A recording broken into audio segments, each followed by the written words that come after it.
Hey student, very good evening to all of you. आज हम इस लेक्चर में पढ़ने वाले हैं फ्रेनलिच एड्सॉर्प्शन आइसोथर्म। बच्चे से प्रीवियस लेक्चर में हमने बात करी थी कि एड्सॉर्प्शन आइसोथर्म क्या होती है। आइसो का मतलब होता है कांस्टेंट, थर्म का वर्ड जहाँ पर भी आ जाए उसका मतलब टेम्परेचर होता है।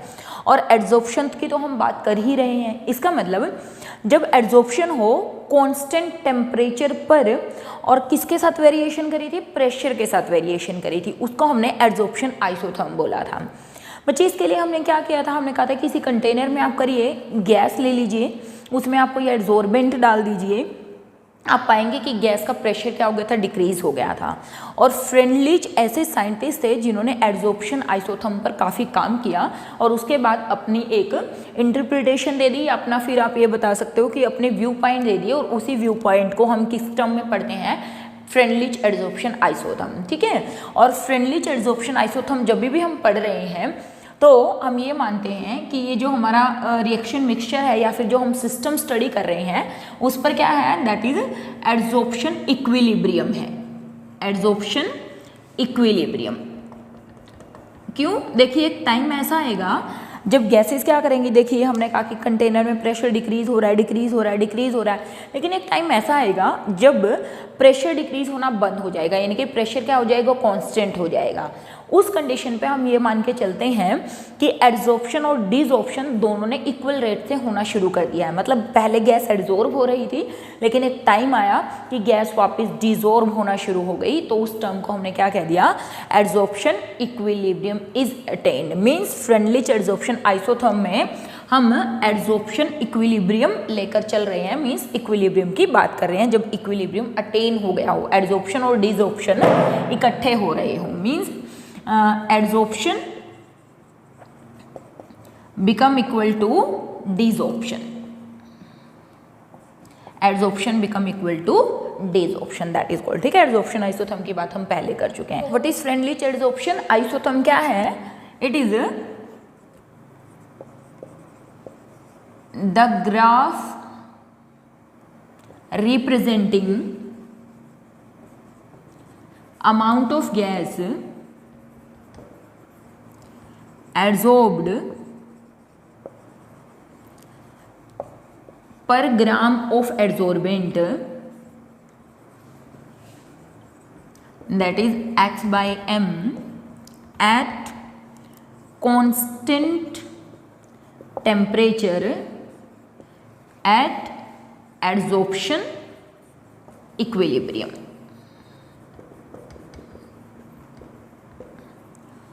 विद प्रेशर लिख सकते हैं, with pressure. With pressure means देखिए एक ग्राफ जो रिप्रेजेंट कर रहा है, किसको रिप्रेजेंट कर रहा है, कितनी अमाउंट ऑफ गैस पर ग्राम ऑफ एड्सॉर्बेंट पर एड्सॉर्ब हुई है, कब, कांस्टेंट टेम्परेचर पर और एड्सॉर्प्शन इक्विलिब्रियम पर, किसके साथ, विद प्रेशर, या आप यहाँ पे भी लिख सकते हैं adsorbent with pressure at constant temperature and at adsorption equilibrium with pressure, that is called Freundlich adsorption isotherm. मैंने कहा फ्रेनलिच ऐसे साइंटिस्ट थे जो कि एड्सॉर्प्शन के बारे में काफ़ी कुछ पढ़ रहे थे और उसके बाद उन्होंने हमें ये ग्राफ रिप्रेजेंट करके दिया, ये ग्राफ हमें बताया, और इसको हम क्या बोलते हैं, जहाँ पे हमने कहा एक्स बाई एम क्या है, दैट इज अमाउंट ऑफ या mass of adsorbent and mass of adsorbent. M किसको रिप्रेजेंट कर रहा है, मास ऑफ एड्सॉर्प्शन, यानी कि पूरी टर्म किसको रिप्रेजेंट कर रही है, that is adsorption of any gas on the surface of adsorbent. तो अब हम बात करें फ्रेनलिच एड्सॉर्प्शन आइसोथर्म के बारे में। ये हमारा क्या है, अगर हमें आ जाए व्हाट इज फ्रेनलिच एड्सॉर्प्शन आइसोथर्म, सबसे पहले हमें ये डेफिनेशन लिखनी पड़ेगी कि ऐसा ग्राफ जिसमें हमें एड्सॉर्प्शन वर्सेस प्रेशर के बीच में बना रहे हैं कांस्टेंट टेम्परेचर रखकर और एड्सॉर्प्शन इक्विलिब्रियम पर, ऐसे ग्राफ को क्या बोला जाता है, this is called Freundlich adsorption isotherm. तो ये हम एक बार ग्राफ ड्रॉ करेंगे और उसके बाद यहाँ से हमें क्या क्या मिला, क्या क्या इंटरप्रिटेशन हमें मिली, उसकी बात करेंगे। देखिए उन्होंने एक ग्राफ ड्रॉ किया, प्रेशर है, इंक्रीज हो रहा है, और ये क्या है, दैट इज एड्सॉर्प्शन है, और उन्हें ऐसा ग्राफ देखने को मिला।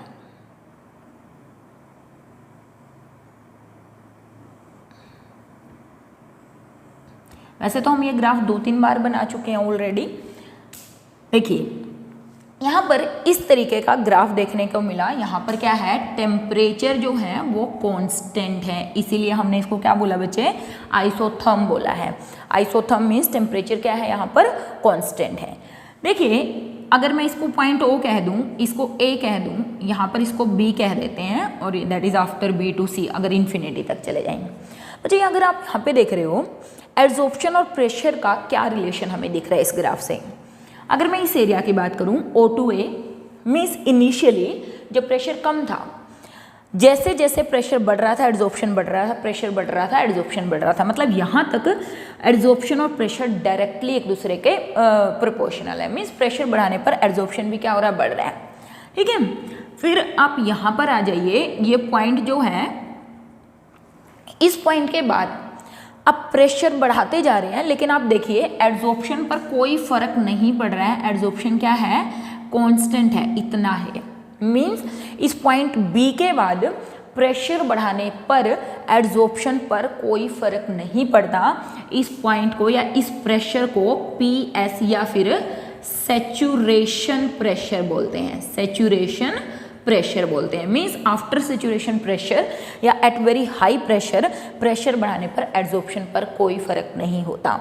और अगर आप इस एरिया को देख रहे हो, ए और बी का जो एरिया है, यहाँ पर प्रेशर ना तो कांस्टेंट है, मतलब एब्जॉर्प्शन ना तो कांस्टेंट है प्रेशर के साथ, और ना ही डायरेक्टली वेरी कर रहा है। यहाँ पर क्या हो रहा है, किस चीज़ पर वेरिएशन हो रही है, इस तीनों चीज़ की बात हम यहाँ पर करने वाले हैं। और ये बहुत इंपॉर्टेंट है बच्चे, फ्रेंडलिच एब्जॉर्प्शन आइसोथर्म। ठीक है, फ्रॉम दिस ग्राफ 3 जोन्स आप बोल सकते हो, 3 मेन पॉइंट्स बोल सकते हो, 3 जोन्स और 3 डिफरेंट वेरिएशंस आर ऑब्टेन्ड। कौन सी? First at low pressure. At low pressure, low pressure पर हमें क्या दिख रहा था कि जो एब्जॉर्प्शन है that is directly proportional to pressure. Means pressure की पावर पर डायरेक्टली वेरी कर रहा था। कौन? Absorption directly depend on pressure. Means on increasing pressure absorption increase, means there is direct variation between absorption and pressure। और अगर मैं constant को हटा दूं तो हमने कह दिया दैट इज Kp1, जहां पर K क्या है, this is a constant. Means low pressure पर प्रेशर और टेम्परेचर एब्जॉर्प्शन और प्रेशर के बीच में क्या है, डायरेक्ट रिलेशनशिप। अगर आप प्रेशर बढ़ाएंगे तो एब्जॉर्प्शन बढ़ जाएगा। ठीक है ना, यानी कि कहाँ तक, from point O to A, from point O to A, initially low pressure पर from point O to A there is a direct variation between pressure and absorption। Second अगर हम बात करें at very high pressure, at very high pressure, बहुत high pressure पर देखने को क्या मिला, यानी कि हम कह रहे हैं beyond point B, beyond point B क्या देखने को मिल रहा है कि एब्जॉर्प्शन जो है that is not depend on pressure. In fact pressure के क्या हो गया, इंडिपेंडेंट, उसकी पावर 0 पर डिपेंड कर रहा है। Means x/m it is equal to Kp0, जहां पर P0 तो क्या है, इंडिपेंडेंट हो गया। इसका मतलब x/m that is equal to constant. Means at saturation pressure, at saturation pressure absorption become independent on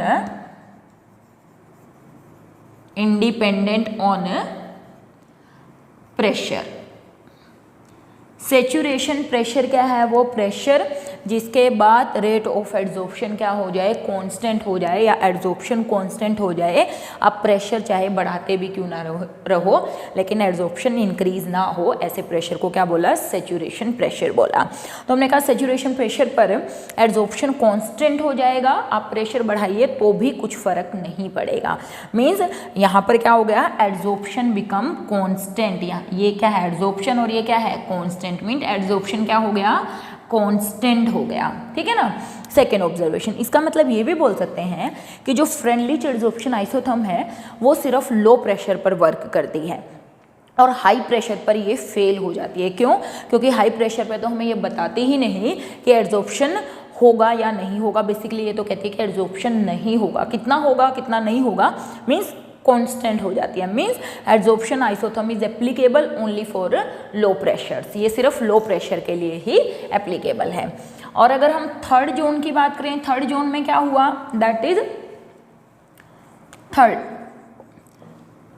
eight intermediate pressure, कहां से कहां, from A to B point, from point A to B. क्या देखा गया कि adsorption is not directly proportional to pressure, it depend on fractional power of pressure. क्या देखा गया, from point A to B adsorption depend on fractional power of pressure, fractional power of pressure, ठीक है ना। एडसॉर्प्शन किस पर depend करता था, फ्रैक्शनल पावर पर। मींस ये जो 1/n थी इसकी जो वैल्यू थी वो यूजुअली 1 से 0 से 1 के बीच में थी। 1/n की वैल्यू किसके बीच में थी, 0 से 1। मीन्स ये जो n था that is equal to this one. Means ये जो वैल्यू थी ये किसके बराबर थी, that is greater then 1/n की जो वैल्यू है greater then 0 but less than 1। और मोस्ट प्रोबेबली ये जो n आता था इसकी अगर मैं सबसे ज़्यादा कॉमन वैल्यू की बात करूं तो ये 0.1 से लेकर 0.5 तक इसकी वैल्यू आती थी, ठीक है ना। तो यहाँ पर n जो है greater than equal to 1, n की वैल्यू कितनी होगी, या तो 1 होगी या ग्रेटर देन 1 होगी, तभी तो हमारा जो 1/n है उसकी वैल्यू क्या होगी, इन दोनों के बीच में आएगी। तो यहाँ पर ये देखा गया कि एडसॉर्प्शन किस पर डिपेंड करता है, फ्रैक्शनल पावर ऑफ प्रेशर पर डिपेंड करता है, जहाँ पर जो n है वो या फिर जो n है that is greater than equal to 1, या फिर अगर हम 1/n की वैल्यू करें वो क्या होगा, 0 से बड़ा और 1 से क्या होगा, छोटा। मीन्स मोस्ट आप ये बोल सकते हो appropriate value obtained for 1/n is equal to 0.1 to 0.5। मतलब मोस्ट प्रोबेबली जो इनकी वैल्यू ऑब्टेन होती थी वो 0.1 से लेकर 0.5 के बीच में ऑब्टेन होती थी। 0 से 1 के बीच में हो सकती है इसकी वैल्यू, 0 से 1 के बीच में 1/n की, और मोस्ट प्रोबेबली कितनी थी, 0.1 to 0.5 के बीच में ये वैल्यू ऑब्टेन होती थी। तो यहाँ पर अगर हम बात करें x/m that is equal to kp1, अगर हम यहाँ पे बात करें x/m is equal to only k constant, और अगर हम यहाँ पे बात करें x/m is equal to kp1/n, यहाँ पर इसका कॉन्स्टेंट अगर हम हटा दें प्रोपोर्शनैलिटी तो एक कॉन्स्टेंट ऐड किया जिसको हमने कह दिया kp1/n। मतलब इस एरिया में फ्रैक्शनल पावर पर एडसॉर्प्शन डिपेंड करता था। ये सबसे इम्पोर्टेंट केस था, इसको हमने फर्दर स्टडी किया। अगर हम क्या करें, इसका लॉगरिथम ले लें, take logarithm of this both side, दोनों तरफ से हम इसका क्या ले लें, लॉगरिथम 10 की पावर बेस में हमने कह दिया log x/m that is equal to log k plus 1/n log p। हमें मालूम है कि अगर हमारे पास ऐसे हो log 10 की पावर n, इसका मीनिंग क्या होता है, n log 10, जो पावर होती है वो आगे आ जाती है और log 10 इस तरीके से। तो यहाँ पे जब हमने किया तो ये 1/n पावर थी आ गई आगे 1/n log p, ठीक है।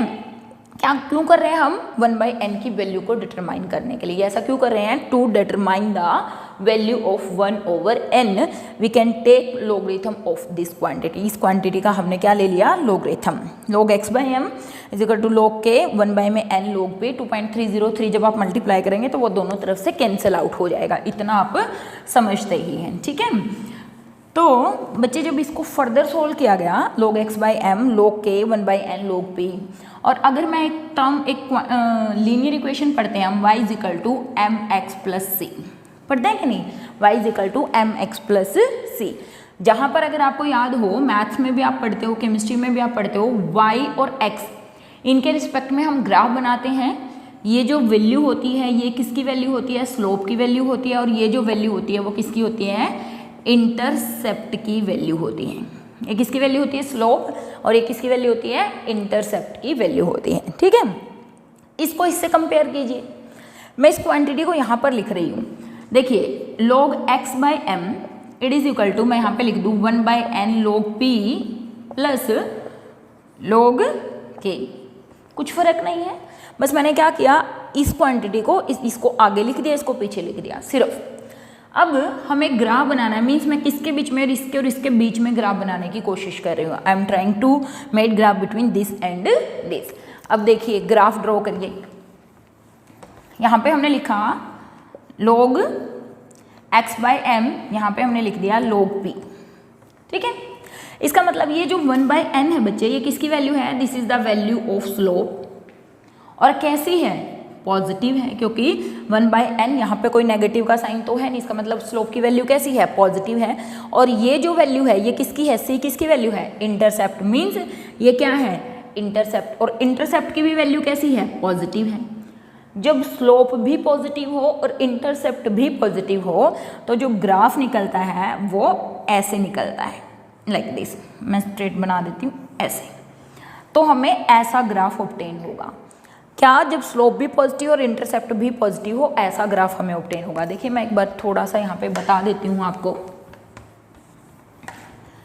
y is equal to mx plus C एक लीनियर इक्वेशन है, इसके और इसके रिस्पेक्ट में हम हमेशा ग्राफ बनाते हैं। ये स्लोप की वैल्यू होती है और ये किसकी वैल्यू होती है बच्चे, इंटरसेप्ट की वैल्यू होती है।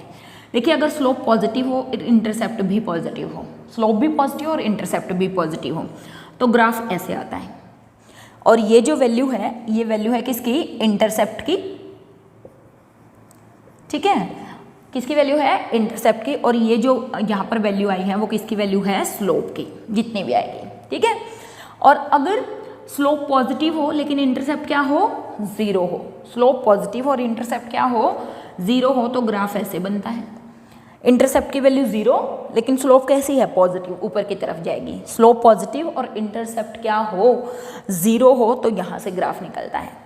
और अगर नेगेटिव इंटरसेप्ट सॉरी स्लोप क्या हो, नेगेटिव हो, स्लोप क्या हो, नेगेटिव हो, उस कंडीशन में ग्राफ यहाँ से निकलता है। मतलब नेगेटिव स्लोप के लिए हमेशा से डिक्रीजिंग ग्राफ होते हैं और पॉजिटिव स्लोप के लिए क्या होते हैं, इंक्रीजिंग ग्राफ होते हैं। ये तीन ग्राफ हमें मोस्ट प्रोबेबली देखने को मिलते हैं, ये यूज़ करने को मिलते हैं।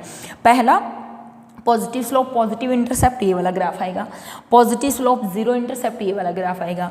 और अगर नेगेटिव स्लोप और पॉजिटिव इंटरसेप्ट हो तो ये वाला ग्राफ देखने को मिलेगा। तो ये तीन ग्राफ हमने ध्यान रखने हैं। वैसे तो ये ग्राफ जो है बच्चे वो हम केमिकल काइनेटिक्स में डिटेल में स्टडी करेंगे कि ये सारी की सारी चीज़ें किस तरीके से आप डिफरेंट वेरिएशन के साथ ग्राफ्स को ड्रॉ कर सकते हैं। तो अभी आप इतना ध्यान रखिए, थोड़ा सा बेसिक सा, कि जब आप ग्राफ ड्रॉ करते हैं तो ये किसकी वैल्यू होती है, स्लोप, और ये क्या होता है, इंटरसेप्ट। स्लोप और इंटरसेप्ट अगर दोनों ही पॉजिटिव हो तो इस तरीके का ग्राफ हमें देखने को मिलता है, जहाँ पर ये किसकी वैल्यू आ गई, log k की वैल्यू, और ये 1/n किसकी वैल्यू है, this is the value of slope.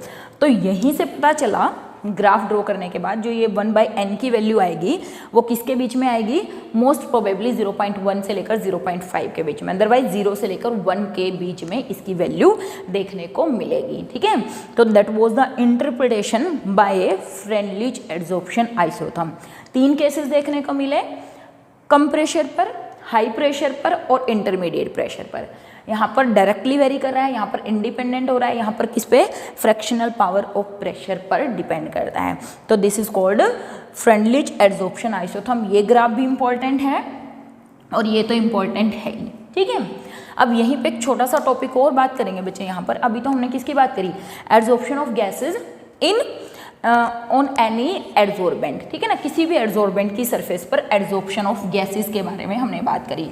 अब हम बात करने वाले हैं किसके बारे में, adsorption from solution, adsorption from solutions. ठीक है, एडजॉर्प्शन फ्रॉम सॉल्यूशन। की बात करें, चलो इससे पहले एक लिमिटेशन और लिख लेना वहाँ पे कि जो फ्रेंडलिच एड्सॉर्प्शन आइसोथर्म है it is applicable for only physical adsorption. Physical adsorption, ये फिजिकल एड्सॉर्प्शन के लिए एप्लीकेबल थी, पहला पॉइंट। और दूसरा, इट फेल्स एट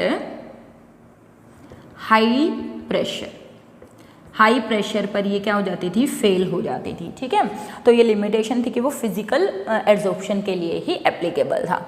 अब एड्सॉर्प्शन फ्रॉम सॉल्यूशन की बात करें तो ये देखा गया बहुत ज़्यादा डाइल्यूट सॉल्यूशन की अगर बात करी जाए तो वहाँ पर फ्रेंडलिच एड्सॉर्प्शन जो आइसोथर्म थी बिल्कुल वैसा ही बिहेवियर सॉल्यूशंस करते थे जैसा कि गैसेस बिहेव करती थी। इनफैक्ट ये भी देखा गया कि बहुत ज़्यादा डाइल्यूट सॉल्यूशंस के लिए ये जो फ्रेंडलिच एड्सॉर्प्शन आइसोथर्म थी वो बहुत ज़्यादा एप्लीकेबल थी, इतनी ज़्यादा एप्लीकेबल तो वो गैसेस के ऊपर भी नहीं थी। Means Freundlich adsorption isotherm can be applied on adsorption from solutions also, इसको सॉल्यूशन पर भी अप्लाई किया जा सकता है।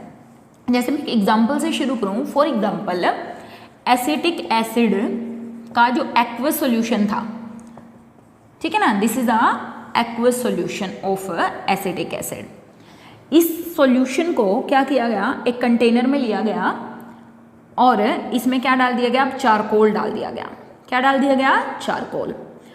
तो कुछ टाइम के बाद ये पाया गया कि concentration of CH3COOH decrease, concentration of CH3COOH decrease. हमने क्या किया, एसिटिक एसिड का एक एक्वस सॉल्यूशन लिया, उसको हमने क्या किया, चारकोल उसके अंदर ऐड करके, क्या ऐड किया, चारकोल, ठीक है, और इस मिक्सचर को बहुत विग्रेसली शेक किया अच्छे तरीके से। शेक करने पर यह देखा गया कि एसिटिक एसिड की कंसंट्रेशन इस सॉल्यूशन के अंदर डिक्रीज हो गई। ऐसा कब हुआ होगा, जब कुछ एसिटिक एसिड किसके ऊपर, चारकोल की सरफेस पर क्या हो गया होगा, एड्सॉर्ब हो गया होगा। इसीलिए क्या हुआ, एसिटिक एसिड की कंसंट्रेशन बच्चे क्या हुई, डिक्रीज हो गई सॉल्यूशन से।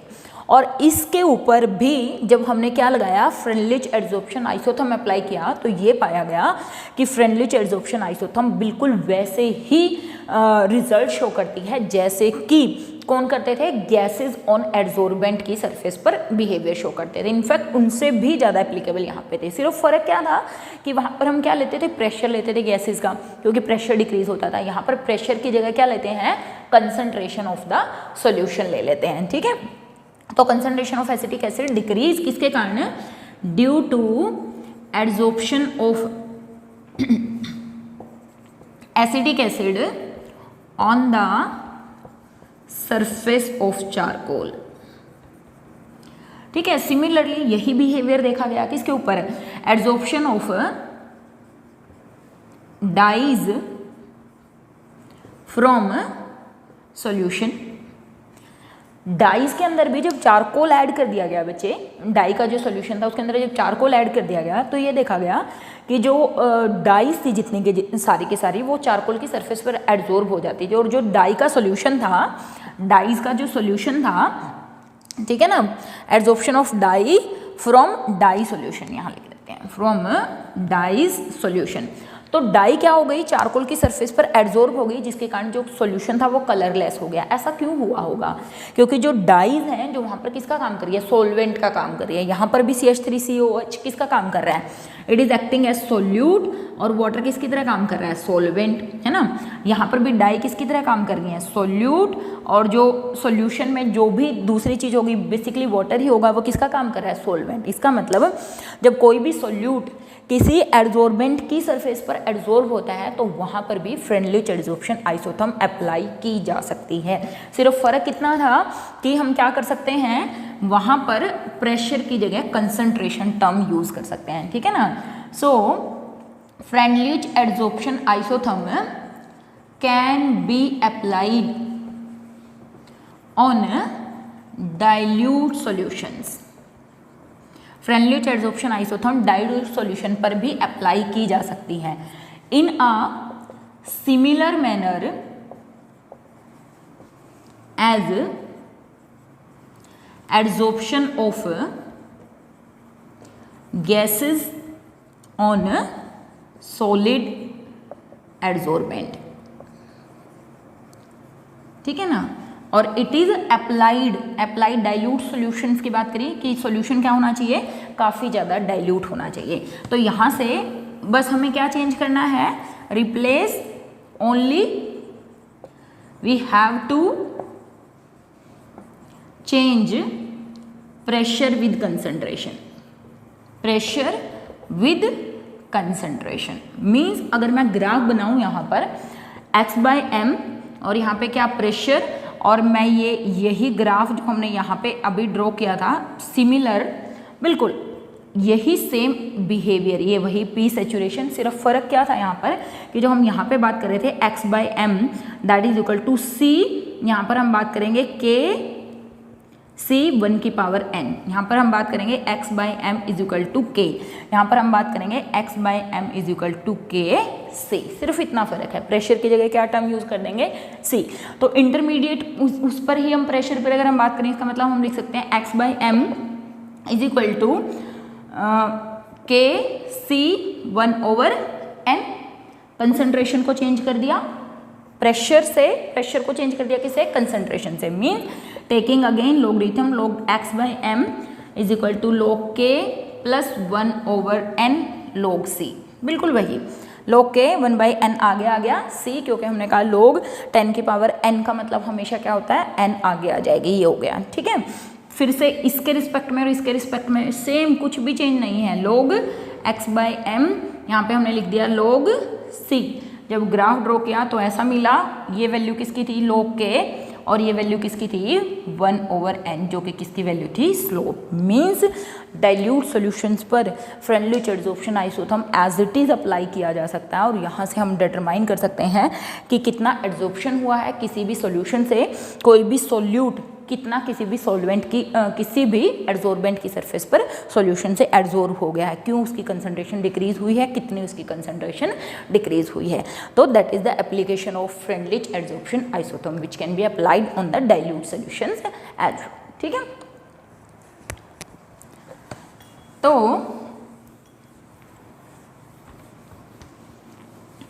एक छोटा सा टॉपिक और हम यहाँ पे करेंगे, वो क्या, आइसोथर्म की बजाय एक छोटा सा टॉपिक और हम यहाँ पर करेंगे। वो टॉपिक क्या है, इट्स अफेक्टिंग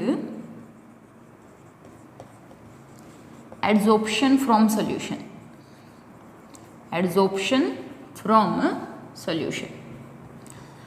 तो कौन कौन से फैक्टर्स थे, पहला nature of adsorbate and adsorbent, second temperature, third concentration of solution. ये सब फैक्टर्स बिल्कुल वैसे ही अफेक्ट कर रहे थे एड्सॉर्प्शन को जैसे कि गैसेस की हमने बात करी। ठीक है, तो इसको एक्सपेरिमेंटली वेरिफिकेशन के लिए, बट ये जब बीएससी में हो जाते हैं तो आपको एक एक्सपेरिमेंट करवाया जाता है जिसमें आपको क्या की जाती है, काफ़ी सारी बोटल्स दी जाती है जिनके अंदर एसिडिक एसिड होता है डिफरेंट कंसंट्रेशन में, चारकोल उसके अंदर ऐड करके उन बोटल्स को बहुत अच्छे तरीके से शेक किया जाता है और फिर हर एक बोतल के अंदर कंसंट्रेशन को नोट किया जाता है। तो वहाँ पर ये पाया जाता है कि एड्सॉर्प्शन जो है वो क्या करता है, कंसंट्रेशन पर भी डिपेंड करता है और कितना अमाउंट ऑफ सोल्यूट एड्सॉर्ब हुआ है। एक चीज़ और यहाँ पर देखने की है कि जो एड्सॉर्प्शन है सॉल्यूशन से, it also depend on nature of solvent, nature of solvent. ये देखा गया कोई भी सॉल्यूट जिस सॉल्वेंट में घुला हुआ था, ठीक है ना, सॉल्यूशन बनाने के लिए, ये जो सॉल्वेंट है अगर ये सॉल्यूट इसमें अच्छे तरीके से नहीं घुला हुआ है, ठीक है ना, तो वहाँ पर ये देखा गया इस सॉल्यूट की एड्सॉर्प्शन ज़्यादा थी। और अगर सोल्यूट और सॉल्वेंट दोनों अच्छे तरीके से घुले हुए थे तो वहाँ पर सोल्यूट का adsorption on the surface of adsorbent कम था। देखिए ध्यान से मेरी बात सुनिए, यहाँ पर मैं क्या बात कर रही हूँ कि जो एड्सॉर्प्शन है वो नेचर ऑफ सॉल्वेंट पर भी डिपेंड करता था। अगर सोल्यूट सॉल्वेंट में अच्छी तरीके से घुला हुआ है तो एड्सॉर्प्शन जो था सोल्यूट का किसी एड्सॉर्बेंट की सरफेस पर वो कम था।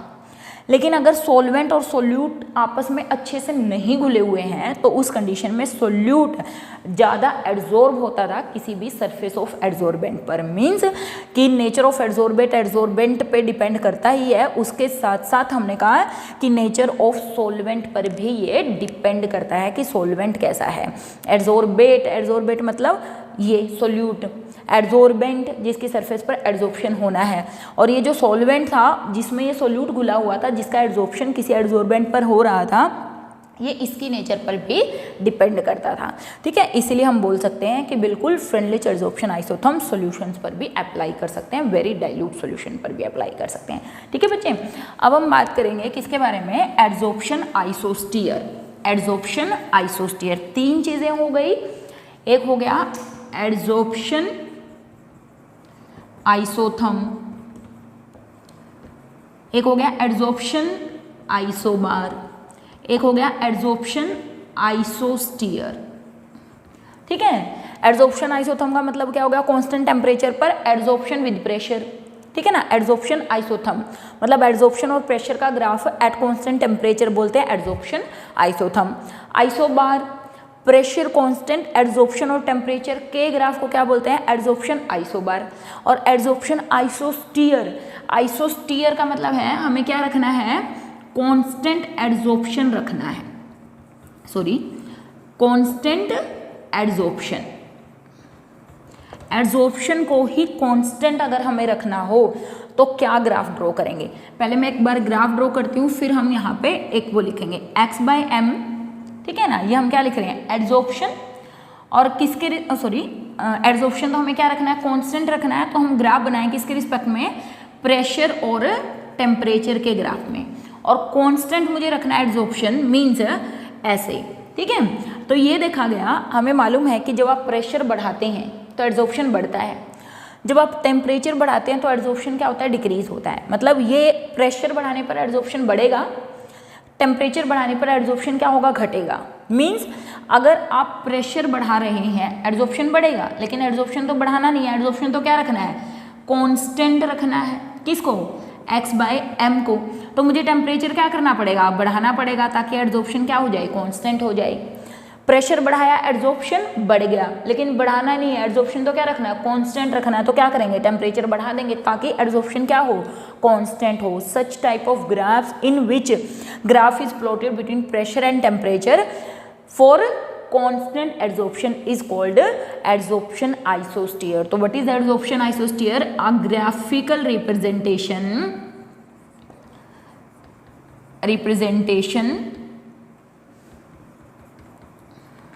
किसके लिए, between pressure and temperature for constant adsorption. ठीक है ना, फॉर या to obtained constant adsorption is called adsorption isosphere. देखिए बच्चे ध्यान से, हमने कहा एड्सॉर्प्शन को क्या रखना, कांस्टेंट, और ग्राफ किसके बीच में बनाना है, प्रेशर और टेम्परेचर के बीच में। प्रेशर बढ़ाएंगे तो एड्सॉर्प्शन बढ़ेगा, ठीक है ना, टेम्परेचर बढ़ाएंगे तो एड्सॉर्प्शन घटेगा। इसका मतलब अगर आप ये बढ़ाते चलो और ये भी बढ़ाते चलो तो आपका एड्सॉर्प्शन क्या होता रहेगा, कांस्टेंट होता रहेगा। और ऐसे ग्राफ जिसमें आप क्या कर रहे हो, टेम्परेचर और प्रेशर के बीच में ग्राफ बना रहे हो, किस लिए बना रहे हो, ताकि एड्सॉर्प्शन कांस्टेंट रहे, इसको क्या बोलते हैं, एड्सॉर्प्शन आइसोस्फीयर। तो ये तीनों छोटी छोटी टर्म कभी कभी पूछ ली जाती है, what is adsorption isosphere, what is adsorption isobar and what is adsorption isotherm. तो इनको एक बार रिवाइज कर लीजिएगा।